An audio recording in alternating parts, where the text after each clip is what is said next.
کب بادشاہت آئے گی؟ حصہ چوہارم، اہم ترین خبر۔ میں ہوں ریورنڈ عمران شکر۔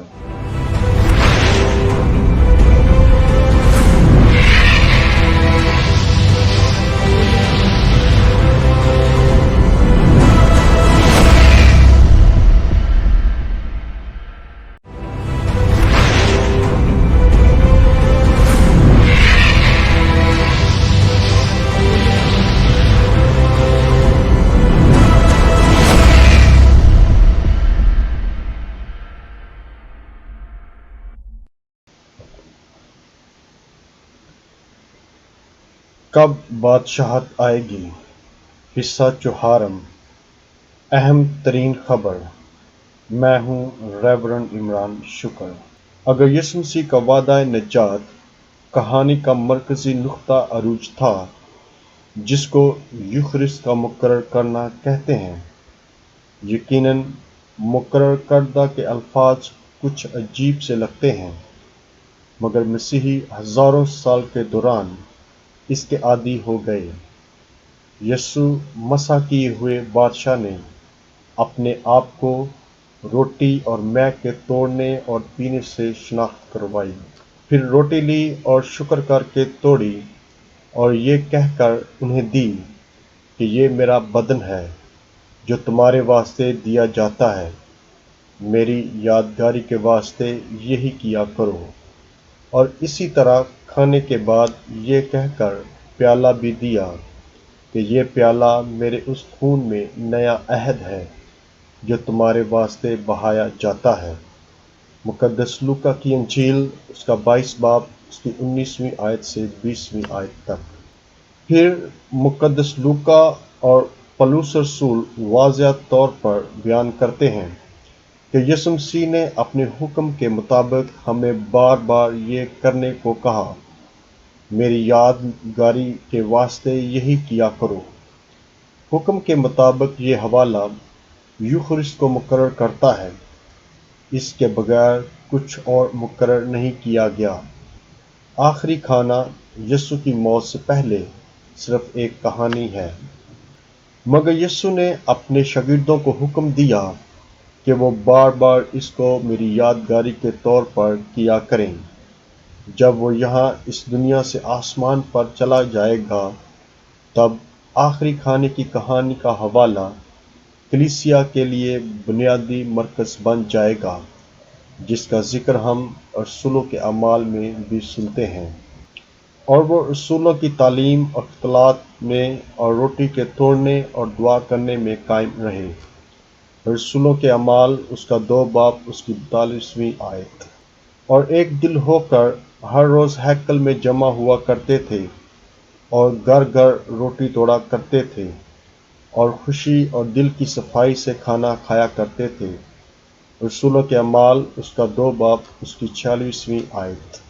اور ہفتہ کے پہلے دن جب ہم روٹی توڑنے کو جمع ہوئے، تو پولس نے، جو دوسرے دن جانے والا تھا، ان کے ساتھ کلام کیا اور آدھی رات تک کلام کرتا رہا۔ رسولوں کے اعمال، اس کا 20 باب، اس کی 7 آیت۔ اور اوپر جا کر روٹی توڑی اور کھا کر اتنی دیر تک ان سے باتیں کرتا رہا کہ فجر ہو گئی۔ رسولوں کے اعمال، اس کا 20 باب، اس کی 11ویں آیت۔ اور یہ کہہ کر اس نے روٹی لی اور سب کے سامنے خدا کا شکر کیا اور توڑ کر کھانے لگا۔ رسولوں کے اعمال، اس کا 27 باب، اس کی 35ویں آیت۔ کچھ لوگوں کا کہنا ہے کہ مسیح خداوند نے روٹی اور مے کو اپنی آنے والی قربانی کے ساتھ مجازی علامت کے طور پر استعمال کیا۔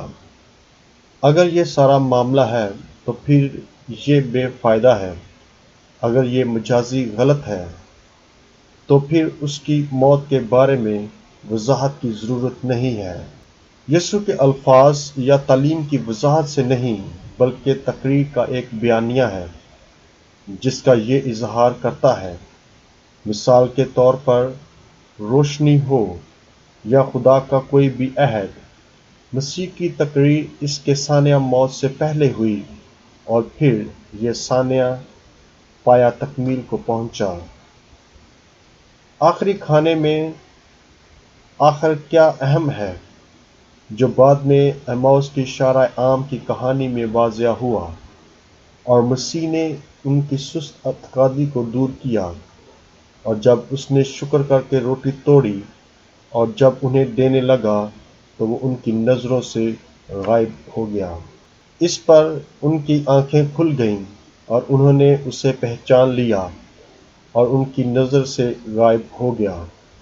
لوکا کی انجیل اس کا 24 باب اس کی 31ویں آیت۔ یہ سب ایسے کیوں ہوا؟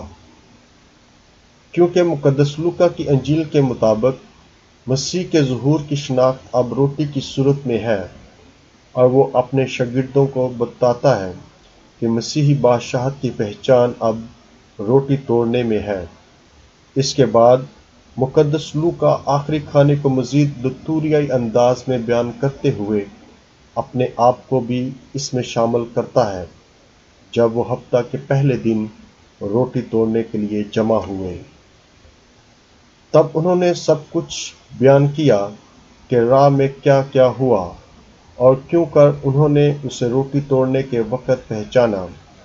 لوکا کی انجیل اس کا 22 باب اس کی 19ویں آیت۔ اور ہفتہ کے پہلے دن جب ہم روٹی توڑنے کو جمع ہوئے، رسولوں کے اعمال اس کا 20 باب اس کی 7 آیت۔ آخری کھانے اور ایماؤس کی شارع عام کی کہانی سے مسیحیوں نے یہ سیکھا کہ جی اٹھے مسیح کا ظہور روٹی میں ہے جو ہم مل کر توڑتے ہیں۔